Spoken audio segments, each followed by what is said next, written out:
Purify. Nah tapi Retail tuh ngajar juga kan kalau buat gak screen dan yep ya Retail ya benar jawabannya dia. Nah, berarti next questionnya Onyx sadar nggak nih kalau misalkan RRQ open banget buat main Kalia dan Beatrix?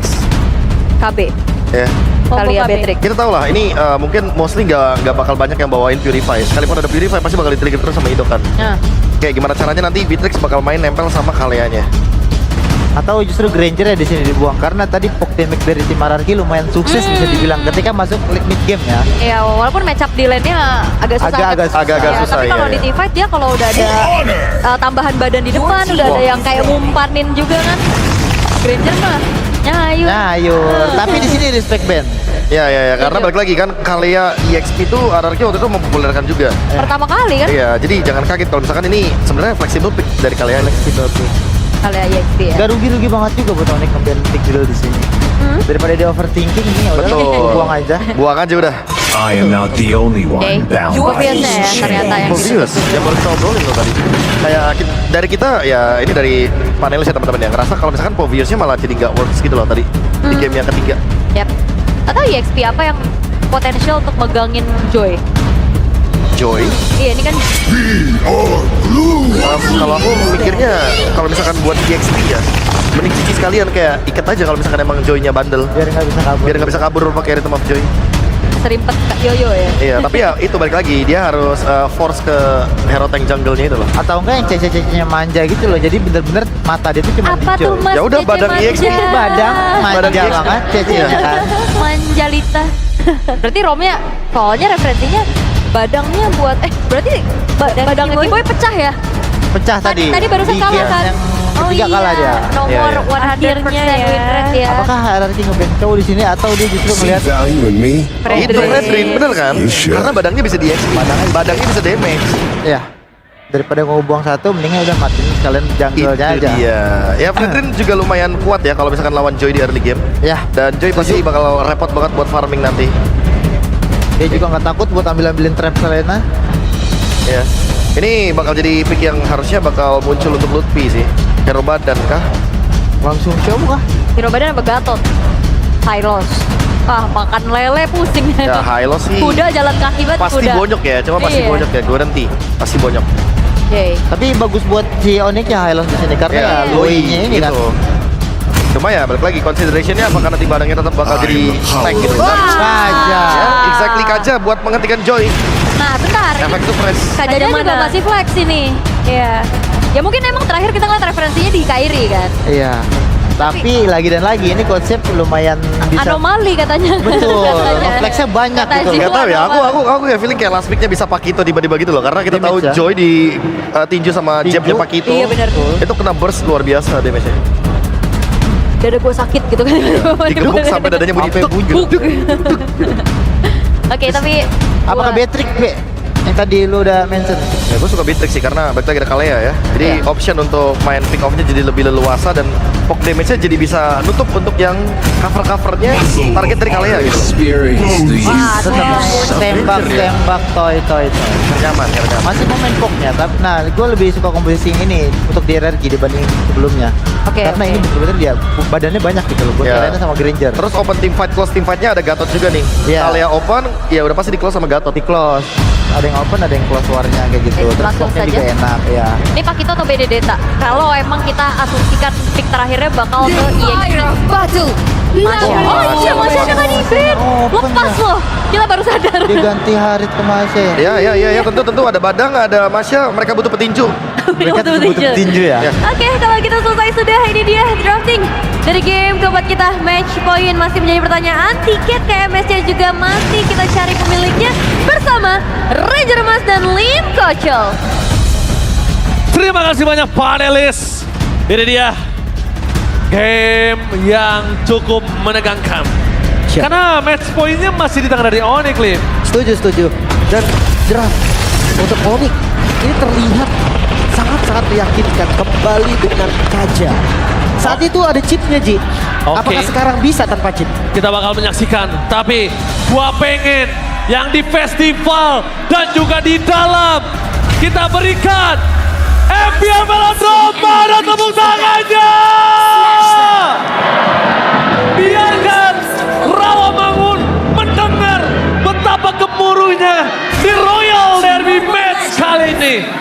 go to the lane of down. Match point masih di Onyx. Satu langkah lagi menuju ke MSC. Tapi jangan salah, sang raja gak gampang memberikan tiket tersebut. Masih ada halang rintang, draft yang berbeda, konsep yang akan lebih agresif. Dan Badang Kiboy yang masih punya draft bagus. Bahkan lihat flicker langsung digunakan oleh Kiboy. Dia tahu dari Susujin bisa 2 kali punya anak tangga dan Kiboy bisa tumbang di depan sana kalau nggak dipaksa untuk menggunakan flicker. Iya, tapi ini yang seperti gue bilang kemarin kan, kalau ada chip dan juga Loi, oke, ini ada 2 teleportation. Belum support ajanya. Trill, ada Impurage juga, tidak secepat itu tapi dia. Oke, tapi one by one situation. My God, Kairi jarak 2 poin dengan 2 teamfight yang berbeda membuat para pasukan dari tim Onyx juga nggak bisa melakukan cover. RRQ juga nggak bisa melakukan cover. Jadi bisa dibilang kalau tadi Kairi memaksa Susujin sampai sekarat banget, itu berbahaya untuk Susujin sih. Tapi ini masih ada satu Lele, jangan lupakan Lele itu juga sakit di early game loh, Lim. Retribution oke, keluar dua-duanya. Terlambat. Tapi level 4 nih sekarang untuk Kairi. Gue penasaran, akankah ada gerakan awal, adakah serangan dari awal atau nunggu Sansia 4? Diversion di cancel lagi, gak boleh pulang sama Idok. Ya Idok memang salah satu roamer bandel juga. Jujur cukup menjadi roamer yang cukup mengerikan. Tapi Kairi sekarang dengan Ring of Order-nya ini dengan Ring of Punishment-nya dia bisa untuk mendapatkan turtle dengan retribution kalau dia mau. Iya, ada damage yang lumayan besar ya. Apalagi setup. Oke, lihat di depan sana. Retribution berhasil didapatkan. Satu informasi, jangan lupakan, Masya pernah di tangan dari Lutfi. Dan satu hal, sekarang RRQ bisa fokus gak pecah belah antara Kairi dan juga Masya tersebut. Iya, karena Kairi akan bermain berempat, Masya akan main sendiri. Betul. Dan nanti Lutfi dia bisa langsung ngambil karakter. Itu tau Granger, dia nggak punya dash yang cukup baik untuk kabur. Mengandalkan spell, iya, tapi Lutfi juga punya spell. Makanya harus dijaga. Mungkin nanti Idok, mungkin nanti Dairen yang harus nempelin ke arah Toy. Dan di situ biasanya saatnya Savero bersinar. Oke, di balik itu semua kita menyaksikan ini agak cukup unik. Invasi jungle-nya ini juga nggak ada hentinya. Lihat Kairi bahkan dia tahu dia nggak mau ngasih sedikit pun chance dari Susujin untuk bisa nge-invite. Dia nggak kasih celah.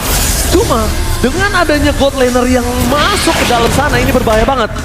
Kenapa gue bilang berbahaya, Lim? Lihat Savero, dia clear dengan sangat cepat dan udah mulai terlihat sedikit permainannya, Lim. Oh iya. Masalahnya gini. Iya. Di awal, Oke. Onyx belum punya damage. Mengandalkan Sans menurutku gak akan bisa. Oke. Satu item setidaknya dari Lutfi diajak tim fight baru bisa. Nah, Lutfi ini terlihatnya juga sedikit-sedikit gitu loh. Berbahaya, gak maksimal. Kalau dia terlihatnya maksimal mungkin bisa dikomit. Tapi karena kelihatannya oke muncul, gak ada sebentar, Benar. hilang lagi, split, muncul, hilang sebentar. Jadi untuk RRQ dengan tidak adanya Loi atau tidak adanya chip, dia nggak bisa respon cepat. Belum kelihatan semua ya. Dari powernya atau potensinya sebenarnya udah mulai kelihatan. Iya. Tapi itu kalau udah jadi item pertama, Tapi Hephaestus ini jadi kunci loh. Tapi kalau kita lihat film, sambil kita menyaksikan, visionnya jelas. Kalau Loi-nya dapat, kalau Loi-nya nggak dapat vision, ini nggak jelas sama sekali. Oh Lele, Nah, connect. Dan hati-hati loh. Target dari diversion bisa jadi tidak ada abyssal trap-nya.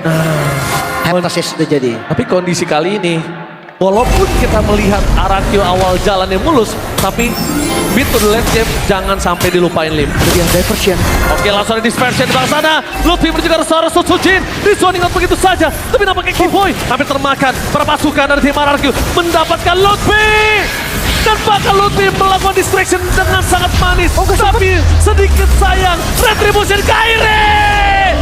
What a steal. Total from Kairi. Sebenarnya yang setup Onyx juga loh.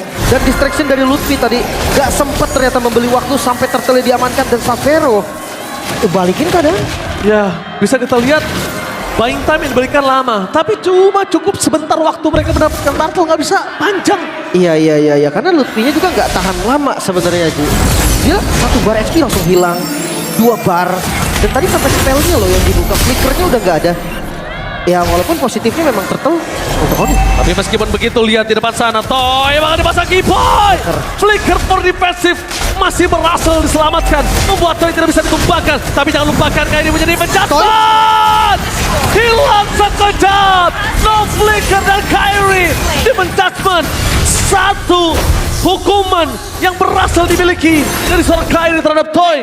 Membuat Toy tertunduk lemas tak berdaya. Tapi di sisi lain ada Lutfi juga yang tumbang nih. Continuous damage yang pasti. Sujin bisa menumbangkan darah Lutfi yang begitu banyak. 3 bar HP. Bersama dengan Dairon. Tsunami Slam Commit. Ternyata perhitungannya matang.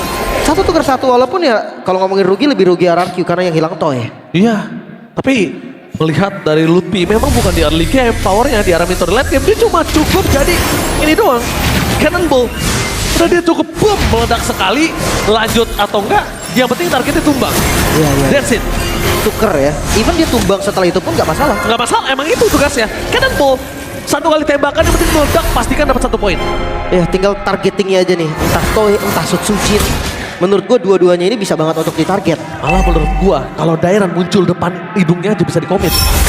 Tapi agak berat sih jujur Dairon. Dia experience, dia punya level yang cukup sebenarnya untuk grow. Tapi dari era mid lane, jujur dari keduanya sama-sama nggak punya high ground ya. Seperti yang tadi game sebelumnya juga. Mereka mengandalkan team fight, mereka mengandalkan initiate. Dan Kaja dari Kairi masih belum terlihat untuk defense-nya yang sempurna. Oke, tapi nampaknya depan sana langsung coba dipasang dengan Tsunami Slam. Tapi ternyata Sujin dengan Kimo yang terlalu lembut di depan sana berhasil ditumbangkan oleh para pasukan dari tim RRQ. Pertukaran bahkan kali ini tidak terjadi. Turtle di tangan dari tim RRQ, 1100 gold different. Ini menandakan dari Cannonball mereka belum siap dirakit. Meriam mereka belum siap. Oke. Tapi gini nih, kalau misalkan masuk di mid game, justru power dari RRQ ini akan lebih menurun. Karena dari Onyx-nya akan meningkat. Damage dari Lutfi yang udah punya item, damage dari Savera yang udah punya item. Sekarang Dairon mau ada item atau enggak, dampaknya akan berbeda ketika pick off aja. Toy dan juga Sujin, damage dealer mereka yang harusnya 2 item tuh udah bisa online. Oke, tapi kita bakal menyaksikan di mana map control jujur Onyx masih pegang kendali. Sekalipun kondisinya Onyx kalah 800 atau 1000 gold, map control mereka cukup baik. Tapi lihat RRQ, gue senang banget sih sama trap yang ditaruh oleh Rins. Itu seakan-akan memang ngebuka dan ngedeteksi, tapi Savero Oke, Savero terlihat dan di-commit begitu saja. Avatar of Guardian berhasil dapatkan, tapi lelenya gagal. Informasi yang sangat mahal, no revive for this time. Iya, terlalu jauh sih tadi. Sebenarnya mau di backup juga, tapi nggak bisa yang terlalu komit. Apalagi lihat dari Lutfi yang masih belum mau join. Ke arah Blade of Despair yang untuk item kedua sangat cocok sih. Kairi, Thunderbelt, dan di sisi lain Tsunami Slam tanpa ada komit, mereka tidak bisa mendapatkan apapun. Tapi kalau di komit, sekalipun Kibo yang paling keras itu bisa dimakan. Nah, meskipun dengan ada Kibo yang mereka dapatkan, selama kondisinya mereka tidak memiliki map control, objektif netral pun gak bisa mereka komit, Lin. Iya. Itu akan terjadi untuk kesekian kalinya backdoor, apalagi mereka punya Lutfi, Onyx. Benar. Sementara sekarang lihat Diverse. Surprise! Di depan mata dari Idok untuk membuktikan kalau bukan berarti tidak ada charge limit, bukan berarti tidak bisa di-defense. Dia bisa datang kapanpun. Itu hanya motong travel time aja loh. Jadi belum kelihatan sampai saat ini untuk diversion yang agresif. Masih belum terlihat juga untuk pick off diversionnya. Mereka bisa lempar Lutfi mungkin. Kalau memang kurang mungkin bawa bareng sama Kairi-nya. Kairi datang dari belakang, nge-damage langsung itu mungkin bisa jadi opsi. Tapi sekarang Lord yang muncul, RRQ. Mereka pegang kendali 1000 gold. Diamankan, masih bisa dikontes. Dari level tapi Kairi beda 2 dan diversionnya kelihatan. Oke, tapi lihat kali ini perpasukan dari tim Onyx. Mereka bakal coba melakukan setup. Darat! Tsunami Slam dengan Purify berhasil mendapatkan seorang saat tapi perpasukan dari tim RRQ. Team fight Homid menuju ke belakang Toy. Deliver damage berbanding balik dengan Savero. Lele menuju ke seorang Kairi dan hilang begitu saja. Terkena Sky Beast membuat Kairi tersiksa. Bahkan Toy free hit. Double kill. Looking for triple kill. Dan membuat perpasukan dari tim RRQ dan juga Onyx kehilangan 2 jungler, menandakan objektif masih berdiri tegak gagah menantang. Oh, hati-hati Savero, damage dari Toy yang sangat terasa midnya berhasil dibongkar Onyx. Mereka kembali ada di posisi yang terancam. Team fight yang kembali diunggulkan oleh RRQ, pertukaran yang gak adil untuk Onyx bahkan sekarang dengan vision yang lebih luas. RRQ mereka bisa pegang kendali, Lord bisa mereka setup kembali. Akhirnya RRQ, sang raja, berhasil mendapatkan vision yang jelas dengan adanya mapping control di hadapan top lane yang selalu dikontrol oleh Sosujin. Itu memberikan segalanya. Tapi lihat, di balik sana, dengan adanya informasi yang cukup mahal dan Keyboy terdeteksi. Tertangkap begitu saja instant kill. Membuat Lorbiska dari Tim Onyx memilih harus mundur dapat ready musim from Kairi. What a steal from Kai. Tetapi di depan sana Lutfi tidak akan ada jalan untuk pulang. No, where to run Lutfi. Gak bisa kabur, tapi seenggaknya Lord ini menambah nafas dari Onyx. Pound sesaat lagi 3 member dari Onyx yang tersisa melawan 5, tapi Ring of Punishment plus Retribution. Kembali lagi, ingat di saat zaman Kaja bersinar sebagai roamer, Kaja salah satu roamer yang aktif untuk steal objektif dengan Ring of Punishment-nya. iya. Kelihatan juga dari Osavero. Langsung ada Tsunami Slam, Sayang banget purify-nya. tapi nggak masalah. Dengan kondisi mereka yang memiliki Lord itu nggak masalah. Bahkan itu menandakan informasinya kalau Onyx tinggal ngeredam agresivitas mereka. Tapi kalau lu perhatikan dari goldnya, ini malah untung RRQ. 1.500 dari gold keuntungannya sekarang, naik jadi 2.200. Dan pertanyaan adalah gimana cara Onyx untuk melakukan push? Gak ada purify untuk Savero. Artinya Savero bisa menjadi target utama nih. Entah itu Direct, entah itu Idol. Tapi lihat distraction dilakukan apa target dia. Hidung dan di belakang sana Direct berhasil menutup jalan para pasukan dari Tim Onyx. Dengan adanya diversion dan itu dia. Sats, Sur, and Travel berhasil menyelamatkan Onyx dari gempuran yang mereka miliki. Oh, tapi top mereka lane-nya. lupakan di top lane. RRQ. has been destroyed. Minimap tidak terlihat akibat team fight yang cukup besar. Dan dengan adanya Lord di bawah menit 12 dapetin 1 turret base itu mahal harganya. Dan worth it ditukar oleh Savero. Itu dia, apalagi next Lord-nya ada di bawah. Artinya top lane ini akan jadi pressure terus-menerus dari super minion Onyx. Dan ya, goldnya memang masih dipegang Onyx. Mereka harus hati-hati, mereka harus sadar team fight gak bisa diunggulin. Malefic Roar udah jadi, crossing ternyata. Oke. Gue kira tadi Legend Sword-nya mau dijadiin Blade of Despair. Berarti mereka miskalkulat, mereka kira dengan adanya Holy Defense Lordnya selesai. Tapi kayaknya Lim, ada gap antara minion dan Lord. Jadi minion yang pertama memecahkan Holy Defense, Lord jadi kenanya sedikit doang. Bisa jadi juga. Tapi yang pasti ya, satu best turret-nya hilang. Jangan lupa nih untuk farm yang tadi kejadian anomali. Oh, Tsunami Slam, no volley banget damage. Berhasil mendapatkan satu dengan avatar Kaido. Sojin, begitu saja dan Sojin berhasil mendapatkan Savero. Lele kembali membuat seorang Kairi tertinggal. Terpakat Tim Onyx. Mereka porak-poranda. Toy mau coba dapetin satu point kill dan double kill. The one last man standing ada di tangan dari Lutfi. Walaupun dia tumbangkan sosok seorang Idok, tapi itu tidak berarti apa-apa. One straight push is real Mau kan? dicoba karena Rico memang dari Lutfi, tapi apakah Lutfi seorang diri mampu untuk melakukan defense? 5 detik lagi untuk minion spawn. Oke, 5 detik lagi minion spawn. Clear minion mereka memiliki sosok seorang Selena. Mampukah diselesaikan dan no, mereka harus pulang. Kalau mereka maksa, akan terjadi untuk kedua kalinya Onyx menggagalkan one straight push. Ya itu dia. Vibes dari final upper bracket memang sedikit berbeda. Kedua tim yang kasih diversion Onyx Rim. tiba-tiba hilang dan ini menjadi kesempatan untuk para pasukan dari tim Onyx bisa mendapatkan Lord yang mereka miliki. Informasi terlihat dengan sangat jelas. Vision yang sangat jelas ketika Toy berada di arah top lane. Tapi Sojin mencoba untuk menargetkan seorang Savero. Mundur ke arah belakang sudah ditangkap. Dan no way! Sojin tershutdown. Sojin harus meredam sedikit agresivitas yang dia miliki. Oh no, tiba-tiba 2 member dari RRQ harus tumbang dan momentum ditarik Onyx. Mereka bisa set up dari Lordnya dan pre-Lord untuk Onyx. Red team has slain. Reload. Wow, Ini dia vibe upper bracket final. Benar-benar luar biasa. Jadi kita berikan tepuk tangan untuk kedua belah tim. Dua belah tim. RRQ butuh semangat, Onyx juga butuh semangat. itu dia. Diversion lagi-lagi Sans masih menjadi membuat momentum dan RRQ harus lebih sadar dengan itu semua. Mid mulai dibongkar.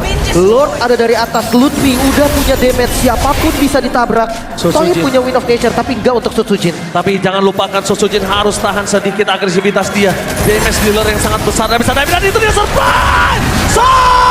Kilasan dalam tidak fokus karena best. Gak boleh apapun terjadi. Savero mencoba untuk melakukan endgame, tapi ternyata masih bisa ditutup. Tidak jalan untuk Savero. Dilakukan salah Sojin. Tapi ini bencana. Onyx berhasil menenggelamkan power breaker. It's Sonic time! It's MSC time! Onyx kembali mendapatkan kesempatannya membalaskan apa yang belum terbalas di season yang kemarin. Satu tiket sudah sold out. Berangkat dari bawah, Onyx berhasil menuju ke Riyadh. Welcome Onyx to EW